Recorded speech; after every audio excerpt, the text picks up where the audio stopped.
production Sideways.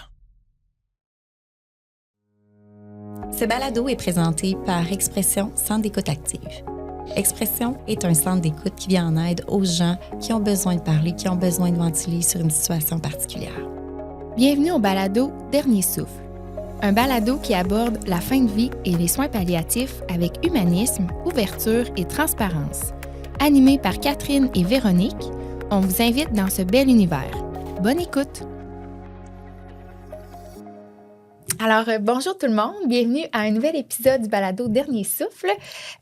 Aujourd'hui, nos deux invités sont Marie-Pierre et Juliane de la Fondation Dr Clown. Et ils viennent nous présenter, dans le fond, le travail de clown thérapeutique. Et on va évidemment parler spécifiquement de l'approche de clown thérapeutique en soins palliatifs. Alors, les filles, on va vous laisser commencer. Hein? On va vous laisser vous introduire. Vous introduire, exactement. Oui. Merci, Catherine.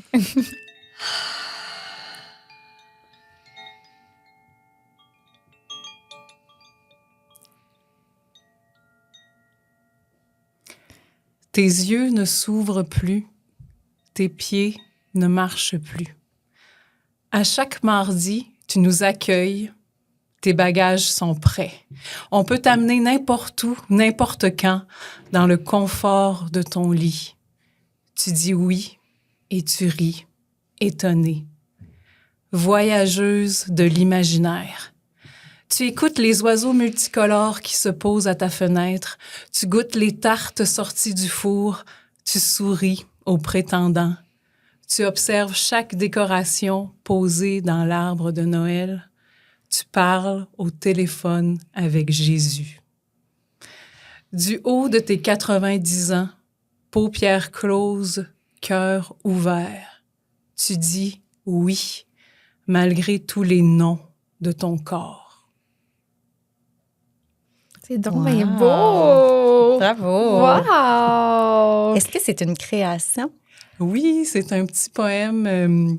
C'est un poème qu'on a écrit suite à nos visites en soins palliatifs. C'est tellement beau! Très doux, très beau. Puis quand tu parles de la personne de 90, est-ce que tu pensais à quelqu'un en particulier? Ou... Oui, oui, effectivement, c'est vraiment inspiré de visites qu'on a fait à une dame en particulier qui était très ouverte à vivre des aventures avec nous, malgré les limitations physiques là, que j'ai nommées dans le poème. Ah, c'est beau! Mais on va vous laisser, en fait, vous présenter par la suite. Donc, je ne sais pas qui veut commencer, Marie-Pierre ou Juliane, qui se lance? Je peux y aller. Alors, moi, c'est Marie-Pierre Landry. Je suis clown thérapeutique depuis 2010 à la Fondation Dr Clown. Et puis, j'ai fait plein d'autres choses dans la vie aussi, mais toujours en lien avec le soin ou l'art, ou idéalement les deux mélangés. Alors, j'ai une formation là, de niveau cégep et bac en théâtre. Puis, par la suite, je me suis spécialisée en relations d'aide, en travaillant dans le milieu communautaire. Là, ça fait 20 ans que je travaille dans le milieu communautaire. J'ai été intervenante. Maintenant, je suis coordonnatrice aussi de projets et d'un organisme en santé. Et puis, j'ai fait une maîtrise là, en service social axée sur l'humanisation des soins. OK. Donc, c'est ça mon parcours académique professionnel. Puis, depuis 2010, j'ai toujours un orteil là, dans la fondation. J'ai été aussi responsable psychosociale de l'équipe de Québec pendant quelques années. Puis, selon mes autres implications et projets, mon degré d'implication là, se modifie. Donc, dans les dernières années, j'ai été surtout impliquée vraiment dans le volet en soins palliatifs. Donc, c'est surtout ça que j'ai approfondi, pour lequel je suis encore formatrice là, pour la Fondation. OK. Et bien, moi, Juliane, ma formation, c'est plus en théâtre. J'ai fait un baccalauréat puis une maîtrise en études théâtrales. Puis c'est sûr que tout mon intérêt pour l'art, c'est vraiment de voir comment ça peut servir dans la communauté. Puis quand j'ai fait la rencontre de Dr Clown, pour moi, ça faisait tout son sens d'utiliser l'art pour faire du bien. Puis, je suis avec Dr Clown depuis 2009. Je suis clown avec l'organisme. Je suis aussi formatrice puis coach. Puis, c'est avec Marie-Pierre qu'on a co-développé l'approche plus spécifique aux soins palliatifs. OK. Tu sais, on entend vraiment dans votre discours les deux que ça fait partie de vous, je pense, le désir d'aider, de peut-être faire du bien aux autres. Fait que, tu sais, je comprends que c'est peut-être une de vos motivations à être clown thérapeutique, là, j'imagine, outre le volet artistique, mais aussi le volet faire du bien aux autres. Parlez-nous un petit peu, justement, de c'est quoi clown thérapeutique? Qu'est-ce que ça fait comme travail? Tu sais, moi, quand j'entends le mot clown thérapeutique, on dirait que j'ai l'image là, tu sais, de la personne un peu déguisée avec le nez rouge qui va voir des enfants. À Sainte-Justine. Fait que, tu sais, j'ai été surprise de savoir qu'il y en avait en soins palliatifs pour toutes sortes de clientèles, pas juste les enfants, justement. Okay. Ben, avant d'aller dans le clown thérapeutique, j'aurais envie de vous parler, mais c'est quoi un clown? Oui, parce qu'on a vrai. souvent plein d'images liées au clown qui souvent peuvent être liées à un costume, mais c'est pas le costume qui fait le clown, c'est vraiment la technique de jeu clownesque qui est derrière. C'est une technique théâtrale qui vise vraiment à utiliser l'humour physique pour faire rire. Fait qu'il y a d'abord ça. Puis c'est pas nécessairement associé à un visuel. On connaît tous des clowns qui ont pas de perruque, pas de maquillage, comme Charlie Chaplin, par exemple, ou Mr. Bean. C'en est qui vont vraiment utiliser la technique de jeu clownesque. Puis, ensuite, suite à cette technique-là, quand on décide d'axer vers le clown thérapeutique, mais c'est vraiment choisir de mettre cette heure-là au service de l'autre pour répondre aux besoins de l'autre. Ça veut dire que c'est pas dans l'optique de faire une performance artistique à propos de soi, mais vraiment utiliser l'art. On va improviser à partir de ce qui est là, à partir de la lecture émotive qu'on fait de la chambre, des informations qu'on a reçues des soignants, pour vraiment mettre cet outil-là au service de faire du bien. Puis c'est pour ça que à partir de là, ça peut se déployer dans plein de milieux, à plein de populations, parce que le rire, la joie, la légèreté, mais ça peut faire du bien à tout le monde. Hein? Ça fait partie de la condition humaine, en fait. Puis c'est là qu'on parle de clown thérapeutique. C'est que c'est pas nécessairement que les clowns de la Fondation sont tous thérapeutes, là. C'est pas ça, mais c'est que l'effet est potentiellement thérapeutique, étant donné qu'on est axé sur les besoins des personnes. Donc, c'est en ce sens-là que ça répond aussi à la mission là, de la Fondation, là, qui est d'améliorer le bien-être puis la qualité de vie de plus de personnes possible, peu importe le milieu, en fait, puis de contribuer à l'humanisation des soins par différents outils, là, donc entrer en relation, apporter amitié, réconfort. Donc, on est vraiment axé sur la création de liens authentiques, puis dans une approche puis une posture qui est celle de l'accompagnement, d'être aux côtés des personnes puis de vivre des moments avec les personnes. Donc, on n'a pas d'agenda caché. Moi, j'ai une formation là, en travail social. Là, on a des plans d'intervention. Le clown, il n'est pas là. Il improvise avec la personne puis pour elle, puis il va suivre ce qui se passe. Donc, il y a quelque chose de très spontané, très ouvert. Puis le fait d'arriver, même si on n'a pas une perruque ou autre, mais le fait d'arriver dans l'imaginaire, ben ça ouvre les possibles. OK. Ben c'est ça. Je pense que vous l'avez bien expliqué. Vous êtes vraiment en relation et non en spectacle, justement. Vous n'arrivez pas dans une résidence, par exemple, puis... Aujourd'hui, c'est le spectacle de Dr. Clown. Tout le monde est assis, tu sais, puis il vous regarde. Là. C'est pas une prestation nécessairement. Ben, sans rien enlever à ça. Ça a son rôle, ça a sa valeur aussi, mais nous, c'est vraiment axé sur la relation. Puis c'est ce qui nous permet aussi d'aller rejoindre des gens, des fois, qui sont très isolés. Notre présence permet d'aller voir des gens qui vont pas sortir de leur chambre, soit pour des raisons physiques ou sociales, puis qu'on peut aller vraiment... rencontrer ces gens-là. Puis des fois, ça devient par la bande et quasi malgré nous un petit spectacle, dans le sens que les artistes à la Fondation, ben c'est tous des artistes professionnels, donc qui ont une formation et de l'expérience dans différents domaines. Là, il y en a beaucoup qui c'est dans le domaine du théâtre, mais il y en a qui viennent du milieu de la danse, du cirque. Donc, les gens arrivent tous avec un bagage artistique très fort. Il y a un processus d'audition, etc. Donc, ça fait que les clowns, chacun arrive avec ce bagage-là. Moi, j'ai fait plus de musique auparavant. avant, donc je traîne des instruments avec moi, je vais chanter, mais ça veut pas dire que l'autre personne qui va venir, c'est quand même 55 artistes là, qui travaillent pour la Fondation, donc la personne qui va venir la semaine d'après, ça sera peut-être pas le même outil. Ouais. Donc, tu sais, nous, on a des outils qui nous ressemblent plus. Là. Moi, c'est beaucoup la musique, la poésie, c'est quelque chose qui me suit. Là, tu sais, mon clown avec les enfants, bon, ben c'était Dr. Pois-Chiche, puis après, par la suite, il y a un autre clown qui s'est développé, là, qui est Mariette, qui est plus fleur bleue. C'est ça, vous avez un nom là, d'artiste, là, justement. Exactement. Fait que toi, c'est Mariette? Oui. OK. Puis toi? Avec les personnes âgées, c'est Candide. Et Candide. les adultes, ouais. OK. OK. Puis là, dans le fond, si je comprends bien, ça prend-tu un... C'est quoi les prérequis, là, tu sais, pour devenir clown thérapeutique? Là, j'imagine une formation artistique en art. Oui.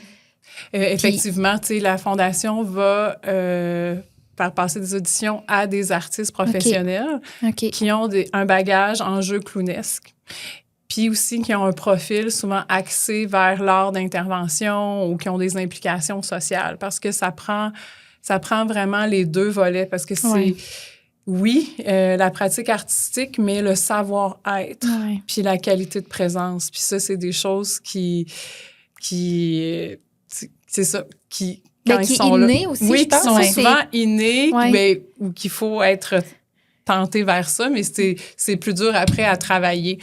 Mais c'est des choses qu'on regarde vraiment dans le cursus des artistes qu'on engage. Puis ensuite, la Fondation de Dr. Clown offre une formation aux artistes pour vraiment adapter leur travail au milieu de soins, à toutes les réalités, autant la déontologie que l'hygiène, que les différentes maladies qu'on peut rencontrer, les différentes conditions, pour vraiment adapter notre jeu qui sera pas le même avec des personnes qui ont des pertes cognitives ou avec une personne qui vit avec un trouble du spectre de l'autisme. Fait qu'on est vraiment formé pour s'adapter à ces différentes populations-là.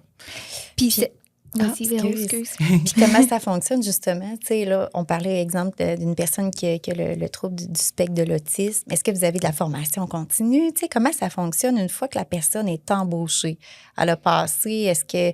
tu sais, justement, il y a une espèce de supervision de la formation pour assurer une formation en continu, là, finalement, des artistes. Il y a une formation de base qui est obligatoire là, au moment où on est embauché, donc une espèce d'intensif pour voir un peu tous ces sujets-là.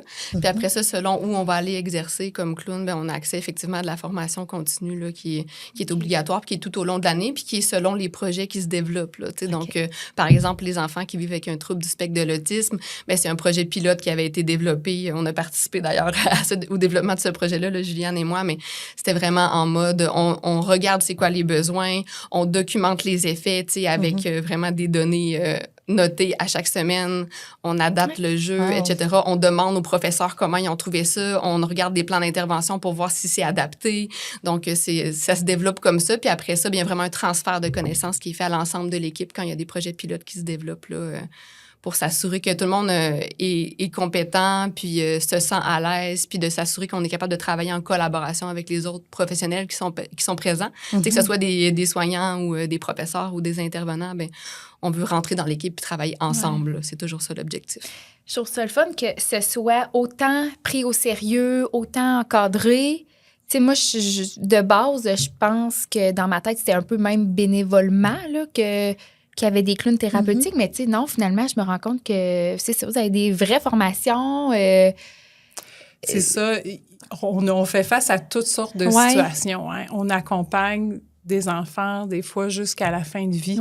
Et que ça nous prend de la préparation, ça nous prend aussi du soutien psychosocial, parce qu'il y a aussi des réalités qui peuvent être usantes, puis qu'on ait un espace pour en parler, pour être soutenu, pour faire du co-développement, aussi nommer des situations plus difficiles, comment on peut les aborder. Fait que c'est sûr que derrière toute cette légèreté-là puis cette joie qu'on peut observer chez les artistes, il y a tout un travail en dessous pour arriver à être là puis à être ancré dans cette joie-là.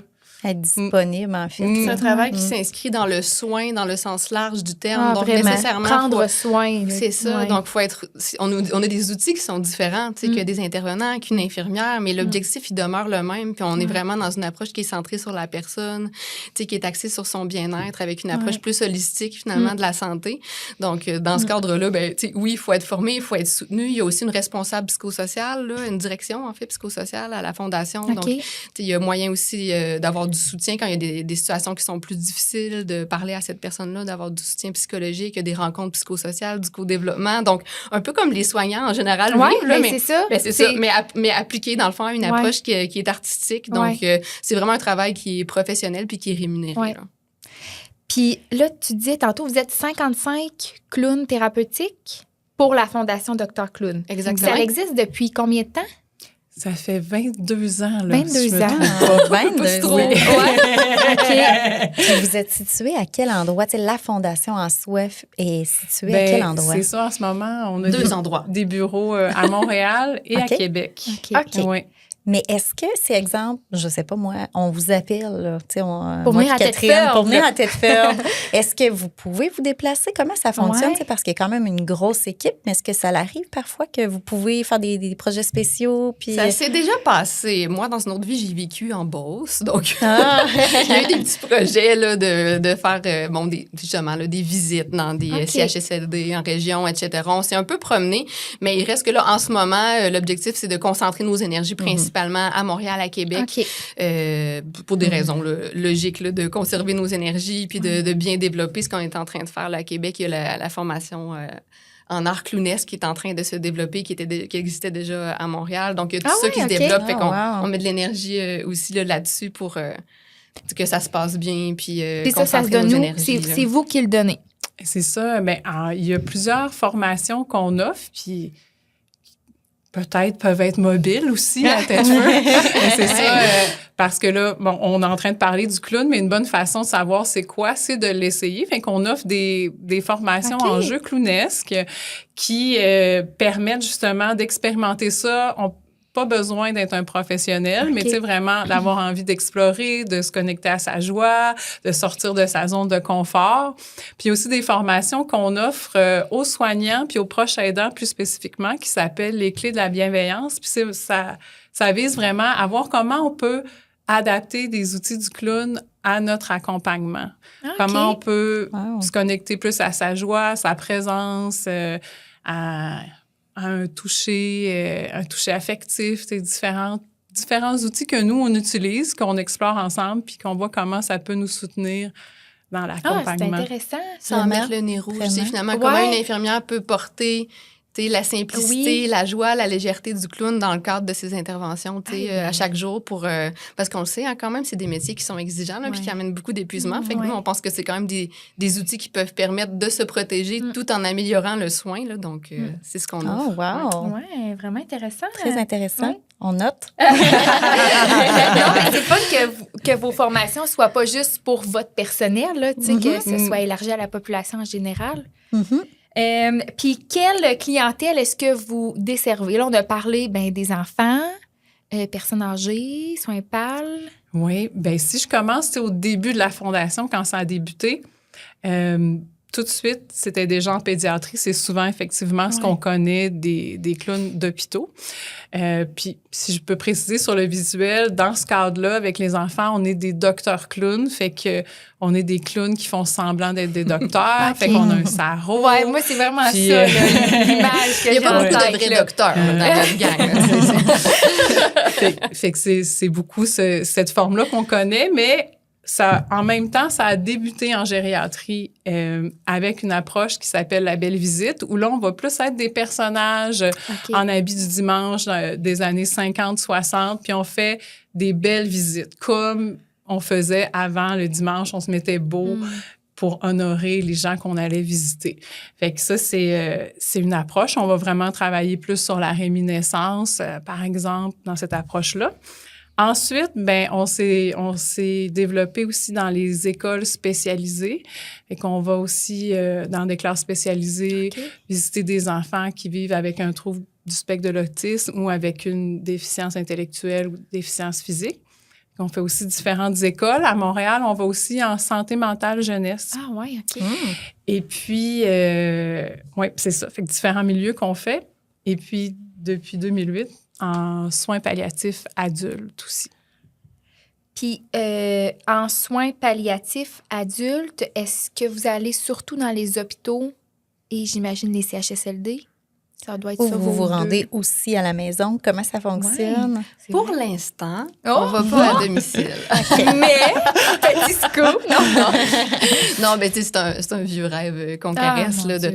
dans le fond, plus qu'on va dans l'intimité puis dans la réalité là, proche, tu sais, des personnes, plus ça nous touche, mais il y a des enjeux quand même opérationnels à développer une telle approche.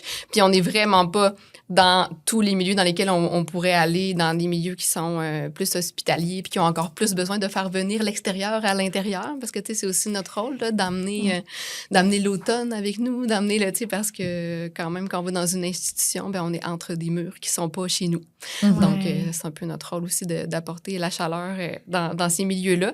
Puis peu importe les milieux dans lesquels on va, ben ce qui est vraiment propre au clown thérapeutique, c'est la création de liens, là. Donc, le costume change, certains outils changent, mais on est toujours dans l'authenticité de la rencontre. Puis, on souhaite toujours travailler avec les équipes soignantes éducatives, puis vraiment s'adapter aux besoins spécifiques de ce milieu-là. Donc, tu sais, chaque école va être différente, chaque unité de soins palliatifs va être différente, parce que des fois, il va y avoir une intervenante en soins spirituels 5 jours semaine, puis l'autre endroit va être là une journée semaine. Puis, fait que les ressources sont pas les mêmes, tu sais, à chaque endroit, puis on essaie vraiment de s'adapter à ça pour travailler avec les équipes, puis essayer d'être complémentaire, finalement, à ce qui est déjà présent, là. Puis justement, tu sais, le fait que vous vous adaptiez vraiment à chaque clientèle aussi, ça doit aider à ne pas infantiliser, tu sais, les personnes âgées. Peut-être que c'est une crainte, je sais pas, des familles. Je sais pas si vous l'entendez, mais... Oui. tu sais, Mais oui, dans le sens que, ben, tu sais, comme à chaque fois qu'on parle de ce projet-là à quelqu'un qui est pas proche de nous, ouais, on entend, dans le fond, cette idée que ça pourrait être infantilisant. ouais. La réalité, nous, avant de commencer ce projet-là, dans le fond, l'idée est venue du fait que, on voyait déjà des gens en fin de vie. Tu sais, comme clown thérapeutique, on a accompagné des bébés en fin de vie, des Ouais. adolescents en fin de vie. On travaillait en CHSLD depuis plusieurs années, donc on voyait nécessairement des personnes qui vivaient cette réalité-là. Ouais. Donc, notre réflexion, c'était de se dire, hey, c'est un moment de vie, parce que c'est encore de la vie, hein, qui est tellement chargé, qui mérite qu'on s'y attarde, tu sais, puis qu'on réfléchisse peut-être plus profondément pour s'assurer de, bon, c'est un principe de base là, en soins palliatifs puis en soins en général, mais de d'abord ne pas nuire. Donc, de réfléchir vraiment aux besoins spécifiques. Fait que c'est ce qu'on a fait là, avec le projet pilote qu'on a développé là, en 2017-2018. Fait que vraiment, sur une année, on s'est dit, bon, on pense que les gens vont peut-être s'attendre à ce que ce soit infantilisant ou être inquiets, mais on va aller leur demander. Parce qu'on se dit ça, mais... Fait qu'on a parlé, on a fait des focus group avec des proches aidants qui ont accompagné des personnes, un proche en fin de vie. On a parlé aussi à des soignants. On a été rencontrer les soignants interdisciplinaires d'une unité là, de soins palliatifs en milieu hospitalier à Québec, à l'hôpital à l'Enfant Jésus, qui nous ont vraiment parlé de leurs appréhensions, puis qu'on a pu discuter ensemble, leur expliquer notre métier, puis après ça, mettre en place là, le projet pilote, donc qui a été vraiment là, plusieurs semaines sur l'unité à tenter des choses, donc à faire notre travail, mais toujours en étant en mode rétroaction continue, à aller demander aux soignants comment ils avaient trouvé ça, à s'ajuster. Je vous donne un petit exemple, mais initialement, les soignants allaient demander aux patients à l'avance, il va y avoir les clowns aujourd'hui, est-ce que vous souhaitez qu'ils viennent? Là, le patient entendait clown. Ouais, c'est Eh bien, ça. non. Parce que dans le fond, ce qu'il s'imaginait, c'est ce que tu as nommé tout à l'heure, Ouais. tu sais, qui était de, ah, ben là, une Tu vas arriver tout déguisé, en perruque, c'est Fait que ça. il n'était pas en contact avec ce qu'on souhaite apporter, Non. qui est de l'authenticité, qui est de l'improvisation, parce qu'il ne sait pas, il ne connaît pas ça. Ouais. Donc, après ça, on a choisi d'arrêter de le nommer, puis de simplement se présenter. Puis là, en se présentant, ce qu'on a réalisé, c'est qu'il y a des refus, on en a très peu. Tu sais. Ouais, probablement. On n'a pas plus de refus en soins palliatifs qu'auprès des enfants ou en CHSLD, honnêtement. Donc, ça a été une belle surprise de se dire que quand on arrive, dans le fond, avec une vérité puis une authenticité, ben la relation, elle se passe. Tu sais, puis on est capable de répondre aux besoins, que ce soit au milieu de la vie, au début ou à la fin. Finalement, le clown a sa place. Tu sais. Puis moi, je me demandais, ça dure combien de temps? Tu sais, exemple, est-ce que vous passez de chambre en chambre ou tu sais, comment ça fonctionne? Ou tu sais, vous y allez vraiment au feeling, bon, vous passez plus de temps parce qu'exemple, vous voyez que la personne est un peu plus, elle vit un peu plus de solitude ou qu'elle a besoin un peu plus, ça va varier, j'imagine, selon les personnes? Ou... Tout à fait, tu sais. quand on arrive sur l'unité, une fois qu'on s'est changé, qu'on s'est préparé, qu'on a pris le temps de se rendre disponible à ce qu'on va vivre, on va voir les soignants. Fait que c'est sûr qu'eux, ils nous partagent un peu le pouls de l'étage, c'est quoi les besoins, autant au niveau relationnel que émotionnel. Et qu'on part avec ça sur l'unité. Mais nos visites dans une chambre, ça peut durer de 1 minute à 20 minutes. Ça va vraiment dépendre du besoin, de l'état d'énergie du patient ou des proches. On va vraiment essayer d'être à l'écoute de ça. Puis justement, il y en a des fois qui vivent la solitude, puis ils veulent plus qu'on parte, puis ils nous en redemandent. Fait qu'on essaie vraiment de naviguer. Les besoins sont différents. Puis des fois, un petit 30 secondes où la personne a ri, c'est suffisant dans son état du jour. Puis d'autres Puis on n'arrivera pas toujours à résoudre quelque chose. Tu sais, c'est pas l'objectif, c'est vraiment d'ouvrir des possibles, d'ouvrir une parenthèse, d'emmener une respiration. Puis on a une belle histoire à vous proposer qui démontre bien ça. Oui, allez-y. Vous êtes pleine de surprises. Oui. Alors, quoi de mieux qu'entendre une expérience pour se faire une bonne idée? Cette histoire-là s'appelle Monsieur Maison. Elle est racontée par mon personnage de Candide. Votre chambre est au bout du corridor du 4e étage. À votre gauche, de larges fenêtres donnent sur la cour intérieure de l'hôpital. De votre lit, vous pouvez voir un mélange de ciel bleu, de nuages cotonneux et de murs de béton. L'infirmier nous dit qu'il faudra vous apprivoiser. Vous êtes de ceux dont on doit mériter la confiance. Notre première visite à Barbara et moi est brève. Nous scrutons vos yeux gris et tentons de lire leur expression. Nous récoltons vos sourires au passage. La semaine suivante, Barbara entre avec beaucoup de familiarité et d'énergie. Dans sa robe rouge écarlate, elle a l'habitude de dynamiser l'ambiance par sa grande joie et sa curiosité. Vous êtes assis dans votre lit tout blanc, la barbe poivre et sel en bataille, peut-être comme votre cœur. Vos 70 ans logent dans un corps tout menu. Nous ne savons pas si c'est là votre poids habituel ou le passage de la maladie. Votre chambre blanche ne nous donne aucun indice. Vous n'y avez rien placé de personnel, aucune photo, aucun souvenir. Je vous présente Barbara comme ma cousine de la campagne et vous demande si vous êtes plutôt de la ville ou de la campagne. Vous nommez les différents lieux de votre vie et Barbara renchérit sur chacun des endroits. Elle a vécu des aventures dans toutes ces villes. Vous l'écoutez, mais vous semblez ailleurs. Vous nous ramenez abruptement au présent. Mais maintenant, je suis ici et ce sera mon dernier lieu. Je vais sortir les pieds devant. Vous ouvrez la porte à ce qui vous habite. Vous nous laissez entrer. Je vous demande si ce lieu vous convient. Vous prenez votre temps. Oui et non. Je vous demande alors comment vous imaginiez votre dernier lieu. À la maison?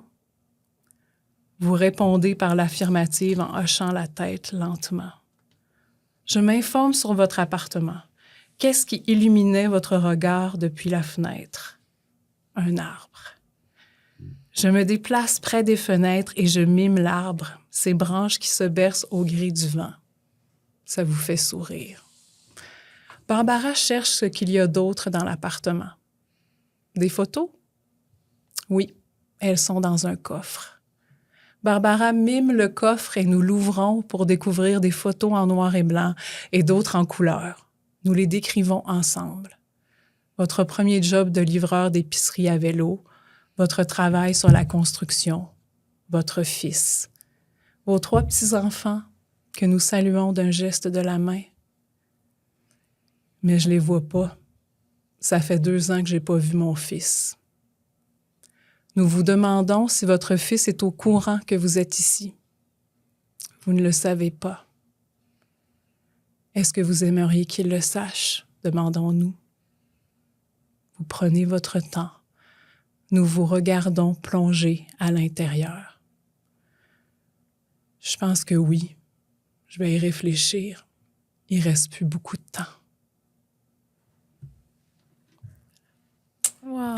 C'était vraiment beau. C'est touchant. vraiment On sentait beau. l'émotion. Mais c'est vraiment beau, mais c'est surtout aussi tellement une réalité qu'on voit beaucoup, malheureusement. Tu sais, Mm. des gens, un homme, une femme, tu sais, qui vit de la solitude, qui n'a pas vu ses enfants depuis longtemps, puis Qui n'en ont pas parlé, en fait, qui n'ont pas osé, qui n'en ont pas qui ont parlé. peur de déranger. Ouais. Que- Qui a l'occasion de Exactement. le nommer. Tu sais, c'est comme si le fait qu'on a une ouverture complète parce qu'on improvise. Fait qu'il faut être en état d'ouverture. Ah ouais, hein? Ça laisse la place à ça. Puis, tu sais, Ouais. ça, en général, en relation d'aide, quand les gens, ils sentent qu'on a un espace empathique, ben ils se permettent de se déposer parce que pour eux, ben c'est sécurisant, ils se sentent bien. Ils sentent qu'il y a une joie profonde derrière puis que ça ne va pas nous atterrer. Tu sais, il y a ça aussi, ils ne veulent pas comme nous contaminer avec la lourdeur. Ouais. Fait que le fait d'arriver avec une légèreté, ça ouvre la place à ça, Ouais. puis ça compense. Puis dans ce cas-ci, ben tu sais, c'est quand même, il y a une intensité. Donc, nous, on veut quand même s'assurer de laisser de la légèreté ou de s'assurer qu'il va y avoir un suivi. Ouais. Donc, dans ce cas-ci, ben, l'équipe le duo de clowns, vous avez bien Oui. vu qu'on travaille à deux. On est à deux aujourd'hui, mais dans les chambres aussi. Mais c'est pas pour rien, c'est pour mieux accueillir aussi ces confidences-là. Puis après, ben, ils sont allés voir l'équipe de soins là, qui ont assuré un suivi de cette situation-là, puis qui ont contacté le fils, puis qui Ah ont... ouais, OK. Donc, on s'inscrit vraiment dans un travail qui est interdisciplinaire, comme la Ouais. philosophie des soins palliatifs là, Ouais. le mentionne. C'est comme ça que ça devrait oui. être dans l'idéal. Mais tu sais, on Oui. se donne les informations, on va vraiment...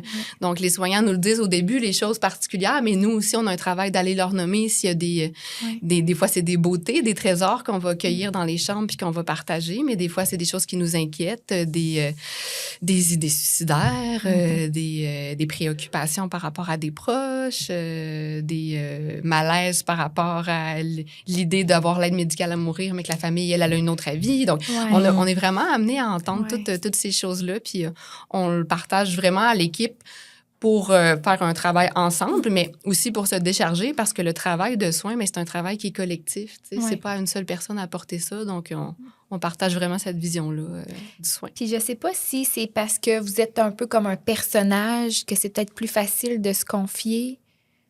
Mais c'est pas menaçant. c'est ouais, vrai, c'est ça. c'est Tu sais, vrai. c'est comme, on dirait que, je sais pas, peut-être que naturellement, c'est plus facile de... Il y a de l'espace. On a écrit un article scientifique là, à ce sujet-là là, sur, dans le fond, l'espace narratif que le clown ouvre, là, avec Florence Vinette, qui est une des cofondatrices de la Fondation, puis qui est aussi psychothérapeute.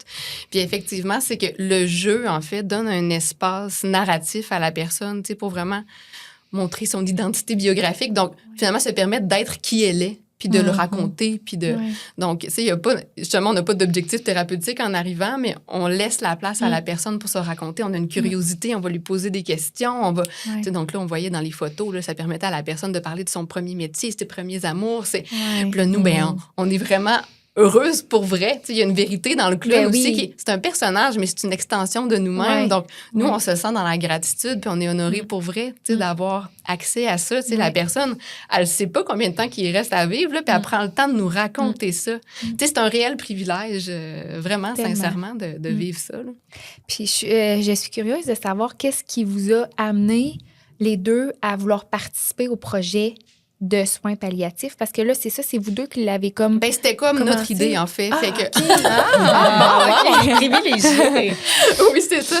Fait qu'on a eu envie de participer parce qu'en fait, c'était nous qui a dit hey, on aimerait ça réfléchir encore plus profondément. À la Fondation Dr. Clown, dans le fond, il y a possibilité là, de déposer des projets plus en mode recherche et développement pour approfondir certaines situations, faire rayonner le clown, développer des nouveaux programmes, des nouvelles approches, répondre encore mieux aux besoins puis avoir plus d'impact. Donc, on a déposé un projet pour faire un projet pilote en soins palliatifs qui a été accepté et financé. Donc, c'est comme ça que ça a démarré. Puis ça a tellement bien fonctionné que maintenant, on est dans plusieurs endroits à Québec. Là, Oui, puis c'est en train de se développer Encore? davantage à Montréal aussi. OK.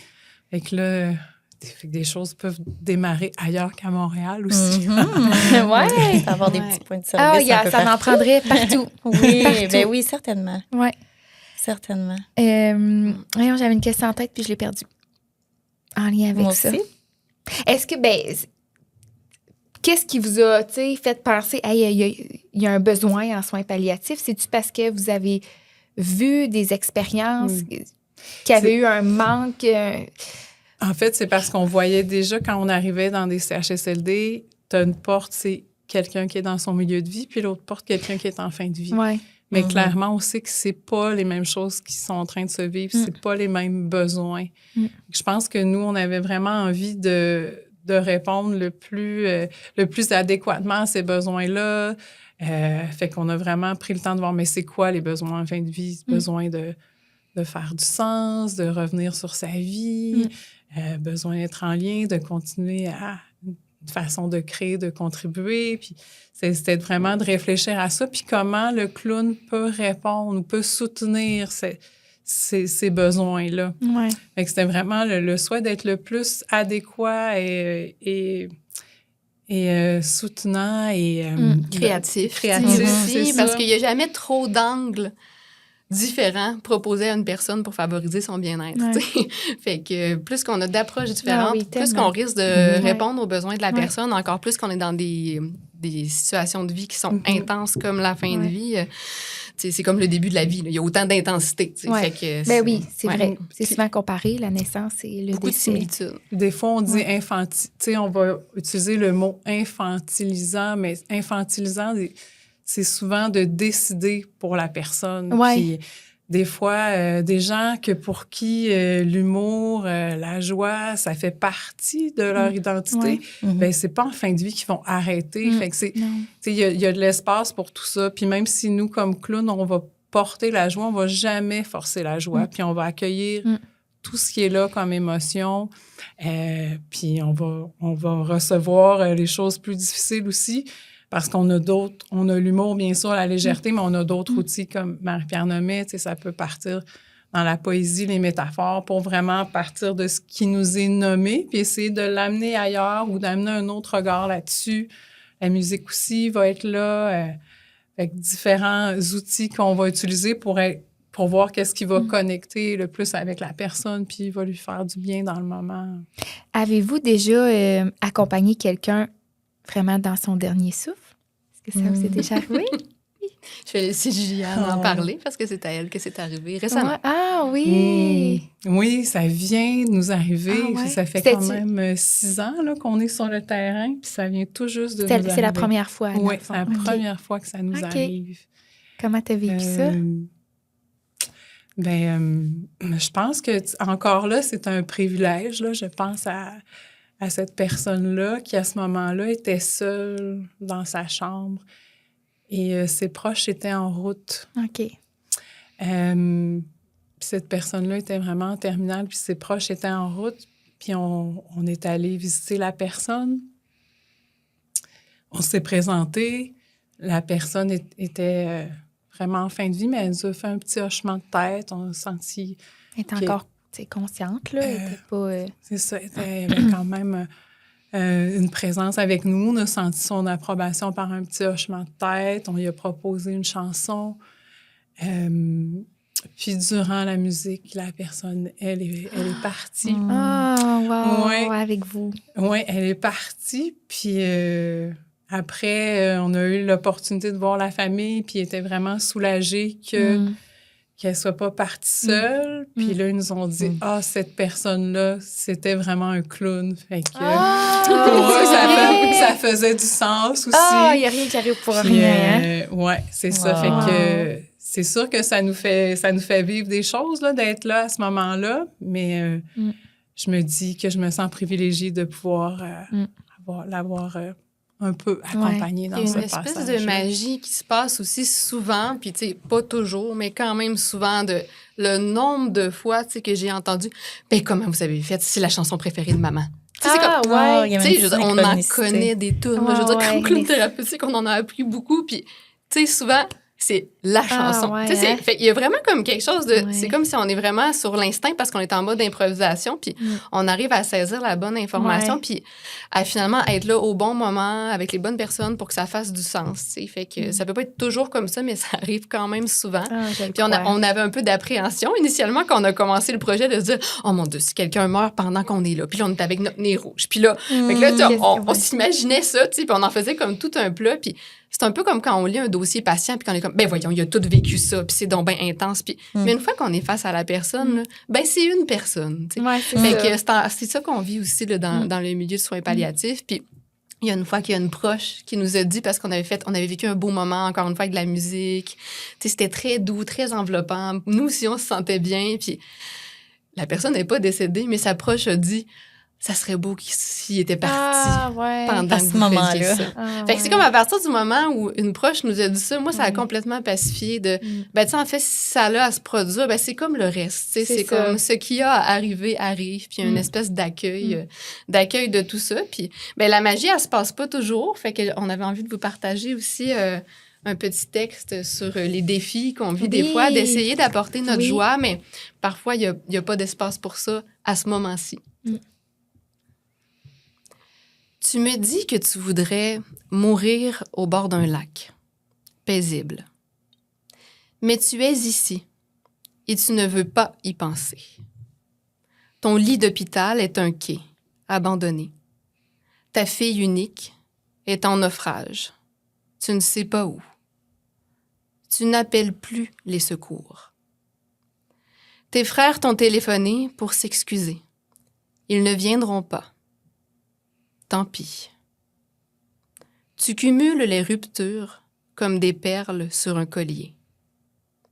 J'essaie de t'accompagner, mais tu ne peux que compter sur toi. Tu te confies lourdement. Tu n'ouvres pas de parenthèse à la joie. Je me replie avec résignation. On ne peut pas forcer la magie. C'est sûr que vous devez rencontrer plusieurs défis comme ça, que ce soit dans la même journée ou, tu sais, ça doit arriver des fois que les gens sont pas dans le mood ou, tu sais, qu'ils sont pas prêts à rentrer en contact avec quelqu'un ou qui ont juste besoin d'être dans leur bulle. Ce qui est intéressant, c'est qu'on peut vivre ça une journée, puis avec la même personne, souvent, il va à chaque semaine là, dans les milieux, donc le mardi suivant, par exemple, ben ça va être complètement autre chose, puis ça va être un grand oui. Ouais. Donc, il y a une espèce aussi de pas prendre les refus pour des fatalités, puis de toujours tendre la main. Tu sais, c'est pas parce qu'on a tendu la main une fois, puis des fois, les gens, ben ils vont prendre la main, mais sans prendre la joie. Puis c'est correct. Tu sais, fait qu'il y a une espèce d'acceptation aussi à l'autodétermination de la personne, de dire, ben c'est elle qui choisit, tu sais. Puis moi, ma job, c'est d'accepter son choix. Fait que des fois, c'est plus difficile que d'autres. Mais toujours, c'est ça, dans le respect de chacun, puis de son histoire aussi, puis de son cheminement, tu sais. Tout à fait. Puis, tu sais, je pense que peu importe que ce soit moi, toi ou Marie-Pierre ou Juliane, ben, tu sais, il y a des moments qu'on a besoin d'être seul, il y a des moments qu'on n'a pas envie nécessairement de rentrer en contact. Puis, c'est ça, c'est de continuer. Puis, une journée, ça va, l'autre journée, c'est ça. autre chose. Dans ces moments-là, des fois, juste savoir que il y a une main qui est là, même si on la prend pas, ça nous laisse le choix. Tu sais. Oui, c'est ça. Effectivement. Fait que vous allez, dans le fond, dans les milieux une fois par semaine.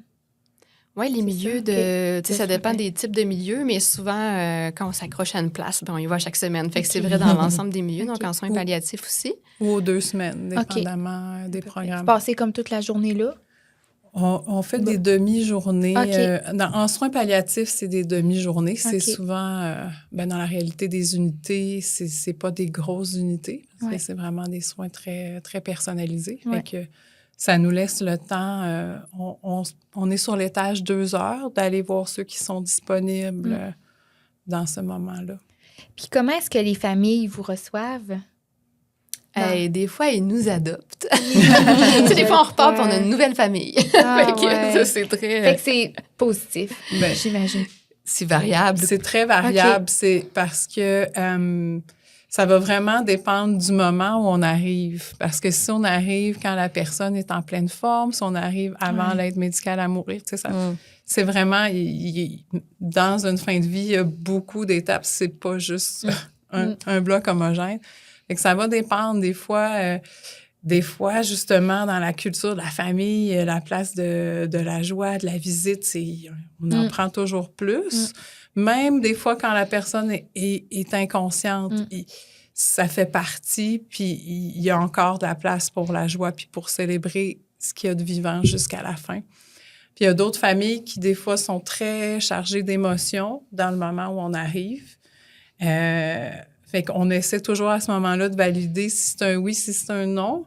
Mais des fois, il y en a que c'est oui, il y en a que c'est non. Dans une chambre, il y a plusieurs choses qui se vivent en ce moment. Fait qu'on essaie de voir s'il y a d'espace pour nous. Puis souvent, c'est la personne en fin de vie qui a le mot, qui décide, qui a le dernier mot, effectivement. Ouais. Ça reste centré sur elle. Puis, c'est une des particularités de l'approche en soins palliatifs de porter autant d'attention aux proches, puis à tout le monde, en fait, qui peut être présent sur place. Là. Parce qu'il va avoir un effet nécessairement domino. Tu sais, si on prend soin de l'approche, bien, elle va être plus capable de prendre soin du patient. Puis, fait qu'on essaie vraiment de toujours être finalement en état de jeu, de bienveillance, de joie profonde. Puis, ça arrive qu'on ne voit pas le patient, mais qu'on voit seulement les proches. Le contraire aussi. Donc, ça arrive souvent même. Donc, tu sais, ça arrive souvent que les proches sont dans le corridor ou dans le petit salon famille ou dans... Bon, parce que le patient est en soins, il est endormi, ils sont là depuis 3 jours puis ils sont juste sur le café. Fait on s'en va les voir puis on propose quelque chose. Puis souvent, il y a vraiment un beau moment qui se construit où il y a au moins un espace pour eux pour s'exprimer, être entendus. Puis nous, on va transformer ça souvent en jeu, en image, puis ça va apporter un peu de légèreté parce qu'il y a quand même une lourdeur puis une cristallisation même qui peut s'installer là, pour les familles. Une des choses qu'on a observées pendant le projet pilote, c'est ça, c'est qu'on offrait des nouvelles pistes aux proches sur comment agir auprès de la personne qui est en fin de vie. Parce que souvent, ils sont en état d'attente, puis ils savent plus quoi faire, puis on leur dit pas. Tu sais, on n'apprend pas à naître, on n'apprend pas à mourir, puis on apprend encore moins à accompagner quelqu'un qui vit ces choses-là. Fait que nous, ben, on arrive avec des nouvelles idées, puis des fois, ben, ça leur donne des opportunités pour eux-mêmes, après ça, refaire certaines actions qu'on a faites. C'est pas rare qu'on sorte d'une chambre puis qu'on entend la chanson qu'on a faite continuer à se fredonner, tu sais, que la fille du patient va continuer à chanter la chanson, à la fredonner.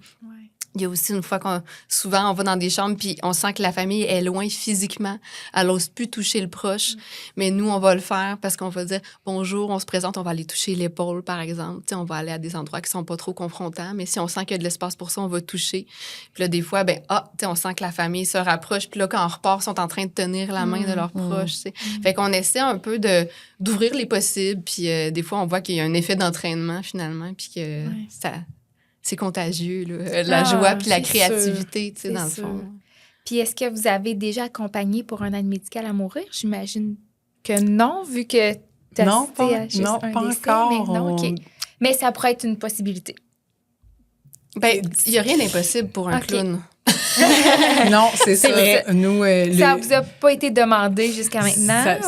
Ça nous a déjà été demandé, mais ça n'a pas été poussé jusqu'au bout. Là, mais oui, il y a déjà un monsieur qui a dit j'aimerais ça que vous soyez là, mon aide médicale à mourir, mais pour le moment, ça ne s'est pas concrétisé. Mais c'est sûr que le clown, il dit oui. Il est dans l'ouverture.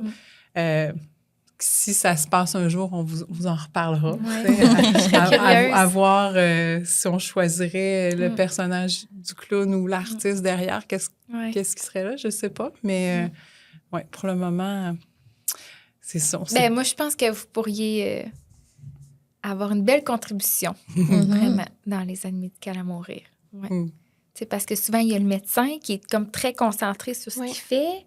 Il y a l'infirmière qui va accompagner le médecin, puis elle aussi est comme un peu, les voies veineuses, tout est beau, OK. C'est très technique quand même. Puis là, des fois, il y a le médecin qui va nous demander, OK, je vais te prendre tel autre médicament. OK, l'infirmière s'en va, elle prépare la seringue. Fait on dirait qu'il manque peut-être ce côté-là. De légèreté. Enveloppant. Tu sais, là, moi, je suggère toujours à la famille de mettre une musique au moins de fond. On dirait que ça crée une petite ambiance, mais des fois...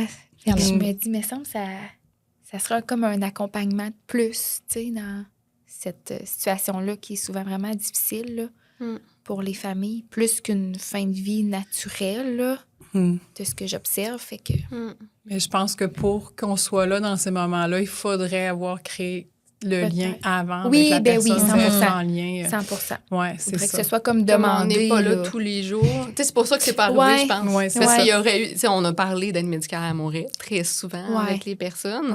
Puis il y a eu des fois des moments où les gens ça serait le fun que tu sois là. Mais ça veut pas dire qu'on va être là ce jour-là non plus. Fait on laisse des petites pensées. On demande ça va être quel jour, quelle heure. Là, on se dit qu'on va... envoyer un avion dans les airs en passant à la personne. Ou, selon le lien qu'on a créé, on va inventer une façon de créer du lien malgré notre absence physique. Il y a une présence aussi qui est plus émotionnelle. Fait qu'on essaie de tisser ça davantage pour l'instant. C'est vraiment beau. Tellement, tellement. Ça me touche, on dirait. Est-ce que vous avez envie d'entendre une autre histoire? Ah, certainement, mon Dieu! Plein de rebondissements. On a une dernière à vous proposer. Oui? OK. Mais les histoires puis les poèmes qu'on fait depuis tantôt, ça fait partie d'un manuscrit qu'on a écrit, Marie-Pierre. Ah, puis moi, ouais? Puis on attend un signe d'un éditeur pour publier ces petits... L'appel est lancé? Ou... Oui, l'appel est lancé. Oui, c'est ça. On a travaillé 3 ans, dans le fond, à la rédaction là, de ce manuscrit-là. Puis on a eu une bourse de mentorat là, avec Louise Dupré, qui est une poète qu'on adore, pour travailler ça. Là. Donc, on est un peu à lancer des perches. Là. On n'a pas terminé d'en lancer, mais le souhait, c'est que ça soit rendu public et disponible là, pour inspirer aussi. Ah, puis, oui, vraiment. en fait, donner accès à ça parce que c'est tellement... intime, puis nous, on vit ça dans la chambre, puis on est comme, mais c'est tellement un privilège, puis il y a tellement de beauté. Tu sais, on est ému. Moi, ça me fait plus pleurer la beauté que la tristesse souvent, puis on pleure souvent de beauté, tu sais, de ce qu'on vit, et qu'on avait envie de partager tout ça. Fait que ces histoires-là, ils s'inscrivent dans ce parcours-là. Donc, je vais vous raconter l'histoire de Madame Fleur. C'est raconté par mon personnage de Mariette. On vient de vous installer dans la première chambre près du poste de l'équipe de soins infirmiers. Je suis aujourd'hui avec Pierrot, un élégant campagnard quinquagénaire au petit chapeau gris orné d'un papillon bleu. Il porte fièrement ses pantalons à bretelles. On dirait un cousin éloigné qu'on est toujours content de revoir. Vous venez de vous réveiller et vous êtes assise au fond de la pièce, dans une chaise berçante, le dos voûté. Je suppose à voix haute que vous savez bercer les cœurs et vous nous invitez à entrer d'un geste lent. Accroupi devant vous pour pouvoir vous faire face, je vous salue en caressant votre avant-bras avec une rose de tissu soyeuse et parfumée. Vous savourez cette douceur avec un léger sourire apaisé et vous humez l'odeur avec plaisir. Vous dites avoir beaucoup chanté dans votre jeunesse et entonné plusieurs airs avec nous. Vous ancrez votre regard dans le mien, complice. Pierrot joue du ukulélé et chante avec nous, debout. Après la chanson, vous nous confiez d'un ton désolé que vous avez eu une vie austère. Vous parlez de certains regrets qui vous tenaillent. Vous n'avez pas été la mère que vous souhaitiez être. Vous avez été trop sévère, trop usée par les responsabilités. Vous n'avez pas pris soin de vos amitiés et vous vous êtes maintenant isolée. Vous n'avez pas eu de plaisir. Vous avez laissé tomber les activités qui vous plaisaient et vous faisaient sentir vivante. Nous vous écoutons attentivement, sans vous juger. Je vous dis qu'il est encore temps de vous épanouir comme une fleur, même si vous avez été un bourgeon fermé pendant une partie de votre vie, car vous avez fait votre possible, et ce n'était pas toujours facile. Avec beaucoup d'envie dans la voix, vous dites « J'aurais tant aimé être une rose, mais je n'en ai pas le parfum. » Je sors de mon sac de cuir à bandoulière usée un flacon d'huile essentielle de rose diluée, et je vous en applique délicatement sur la main, en forme de cœur, en vous tenant la paume. Vous savourez ce moment avec délectation, comme si la tendresse était une chose tout à coup retrouvée. Vous respirez profondément l'odeur sur votre main, et je vous demande si vous acceptez aujourd'hui d'être ma rose. Vous faites oui de la tête, les épaules maintenant redressées et le regard clair. Au ukulélé, Pierrot joue « L'important, c'est la rose » de Gilbert Bécaud. Vous chantonnez avec un air serein et une joie légère sur le visage. Et nous vous quittons sur les notes qui se poursuivent. La vie n'a d'importance que par une fleur qui danse sur le temps. L'important, c'est la rose. Oh. Bravo. Hey, vous êtes tellement bonne. J'espère que votre manuscrit va être vendu audio aussi. Ouais, tellement, Parce que c'est tellement magnifique. Là. Ah. Félicitations, les filles, Tellement. vraiment. Là. Ça me fascine comment vous pouvez entrer en contact ou J'ai l'impression que j'étais complètement dans l'univers là, avec vous autres, peu importe. Moi, j'ai pas cette imagination-là là, quand je vois mes patients. Tout part d'une rose, finalement, puis on apprend tellement sur le patient. Sur Madame Fleur. C'est la magie de partir de rien, puis de cueillir ce que la personne nous prend, puis de tricoter avec elle. C'est vraiment ça, l'improvisation. On ne peut pas improviser quand on fait une perfusion. Là. Fait que c'est correct. Fait que nous, on apporte autre chose, parce que le milieu de soins, c'est quelque chose qui est technique, qui doit être organisé. Fait que, un peu de désorganisation, des fois, ça répond aussi à ce qui se passe, parce qu'il y en a de la désorganisation à l'intérieur de nous, quand on est à l'approche de la fin de vie, puis qu'il se passe plein de choses, puis que c'est condensé, puis que... Fait que c'est ça qu'on essaie d'apporter. Wow. Vraiment. Bravo, les filles. Bon. Bravo. On a-tu toutes posé nos petites questions? Je crois que oui, à moins que vous avez autre chose à nous partager. Je pense qu'on avait fait le tour. On a fait le tour, hein? On a fait le tour. Merci pour votre invitation. Merci à vous. Merci. Là, il y a un site Internet. Oui, c'est ça. Il y a Clown, fondationdrclown.ca. Fait que là-dessus, vous pouvez trouver toutes les informations, autant sur les différentes approches que sur les formations qui sont offertes. Puis moi, j'ai écouté une vidéo. Je me souviens plus si c'était spécifique soins parle. J'ai dans la tête que oui, là. Il y a quelques vidéos qui sont disponibles via le site web. Puis assurément, quand on cherche sur YouTube, on trouve d'autres vidéos parce qu'il y en a plusieurs qui ont été faites au fil des 20 années de la Fondation. Il y a entre autres un documentaire qui a été fait par la série Filet social qui a été créé par les frères Seaburn à Québec, qui recense différentes initiatives. C'est ça que j'ai vu. C'est différentes initiatives communautaires, la saison 1 puis la saison 2. Justement, un peu comme vous, là, les approches plus culturelles, alternatives. Puis ils étaient venus là, nous filmer puis nous questionner sur l'approche en soins palliatifs, justement. C'est ça que Donc, c'était c'est vraiment une des vidéos bon. Puis on nous voit en milieu de soins. Exactement. Oui, ça serait bien d'avoir le lien pour qu'on puisse le mettre dans la description. On va mettre le lien parce que c'est très...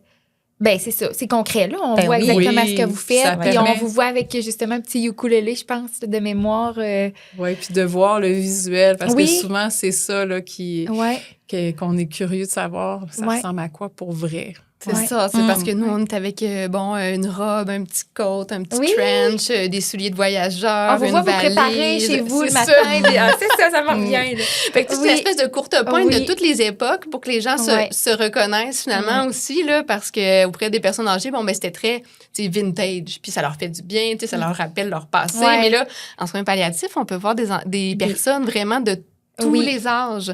Donc, c'est ça qu'on a adapté aussi là, avec le visuel en venant créer cette espèce de courte pointe-là. Là, par exemple, moi, j'ai un baladeur, là, fait un Walkman. C'est vraiment de ma génération. Là, mes enfants ne connaissent pas ça, ma grand-mère ne connaît pas ça, mais moi, faire play sur un Walkman puis écouter une chanson, c'est des petits objets comme ça qu'on a ajoutés là, pour ajuster l'approche puis que les gens se sentent bien de nous recevoir, finalement.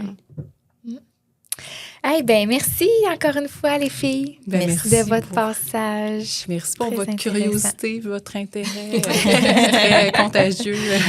On va essayer de partir quelque chose à tête forte. Oui, certainement. Il y a un clown à tête forte qui a envie ça serait le fun. Vraiment.